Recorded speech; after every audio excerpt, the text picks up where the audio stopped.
Hello everyone, আজকে একটুখানি thyroid নিয়ে কথা বলবো। থাইরয়েড অ্যাকচুয়ালি একটা গ্ল্যান্ড যেটা আমাদের গলার কাছে থাকে, ট্রাকিয়ার দুই পাশে বাটারফ্লাই শেপের হয়। তো থাইরয়েডের যে সমস্যা, যখন হরমোনগুলো ঠিকঠাক পরিমাণে ক্ষরণ হয় না, ইমব্যালেন্স হয়, বেশি হয়ে যেতে পারে বা কম হয়ে যেতে পারে বা অসামঞ্জস্য দেখা যেতে পারে। বোথ আর থাইরয়েডিজমের প্রবলেম। তো কম হয়ে গেলে হাইপোথাইরয়েড, বেশি ক্ষরণ হলে হাইপার থাইরয়েডিজম আমরা বলি। এবার থাইরয়েডের সমস্যা এখন দেখা যায় বেশিরভাগ ক্ষেত্রে মেয়েদের। তো এর অনেকগুলো ব্যাপার আছে, সেগুলোতে আমি পরে বলবো, কারণ এগুলো এডুকেশনাল পারপাসে। তো থাইরয়েডের যে সমস্যাগুলো মোটামুটি দেখা যায়, সেটা স্ট্রেস হতে পারে, ইমব্যালেন্স হতে পারে, লাইফস্টাইলের অসামঞ্জস্যতা হতে পারে। তো এইগুলোর কারণে থাইরয়েডের সমস্যাগুলো খুব বেশি দেখা যায়। জেনারেলি থাইরয়েডের সাথে সোডিয়াম আর আয়োডিন এর একটা পারমিউটেশন কম্বিনেশন আছে।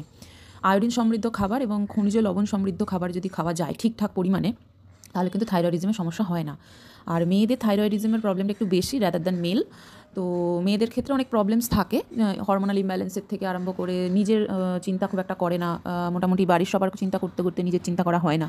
তো এরকম অনেক জিনিস থাইরয়েডিজমের মতো সমস্যাকে অনেকটা বড় করে দাঁড়ায় আলটিমেটলি।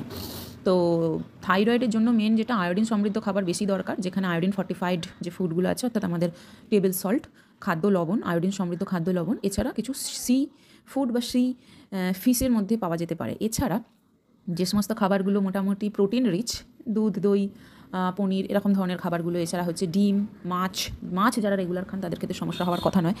তো এই জায়গাগুলো থাইরয়েডের জন্য খুব ভালো কাজ করে।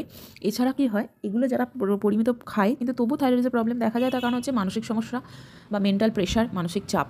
তো এইগুলো কমাতে হবে, মেডিটেশন করতে হবে। যারা করতে পারছেন না তাদের ক্ষেত্রে যোগা খুব ভালো কাজ করে থাইরয়েডের জন্য। আর শীতকালে দেখা যায় থাইরয়েডিজমের প্রবলেমটা একটু বেশি বেড়ে যায়।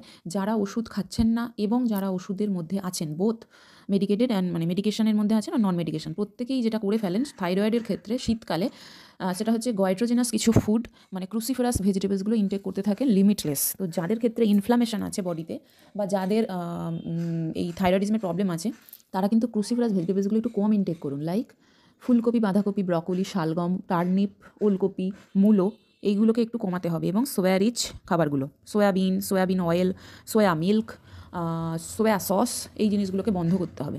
তো এইগুলো একটু কমাতে হবে। এছাড়া সেলেনিয়াম রিচ কিছু খাবার, সেগুলো একটু ডায়েটে ইনক্লুড করলে ভালো হয়। নাটস অ্যান্ড সিডস, এই ধরনের জিনিসগুলো রাখলে খুব ভালো হয়। ভিটামিন B12 বা আমি আগে যেটা বললাম মিনারেলস যেগুলোতে রয়েছে, অর্থাৎ সবুজ শাকসবজি, এছাড়া ডিম, মাছ, মাংস, দুধ, বাদাম সব কিছুতেই রয়েছে।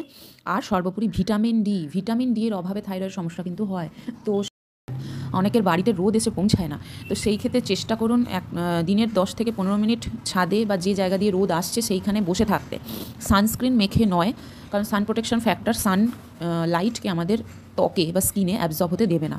এইগুলো, এছাড়া তো আমি সি ফুড কিছু বললাম, যারা স্যামন মাছ খান বাইরের দেশে, এছাড়া আমাদের ইন্ডিয়ান ম্যাকারেল কিন্তু ভিটামিন ডি ভালো রকমের দিয়ে দেয়। ডিমের কুসুম প্লিজ বাদ দেবেন না। ডিমের কুসুম প্রচুর মানুষ বাদ দিয়ে আজকে এই সমস্যাগুলো তৈরি করেন।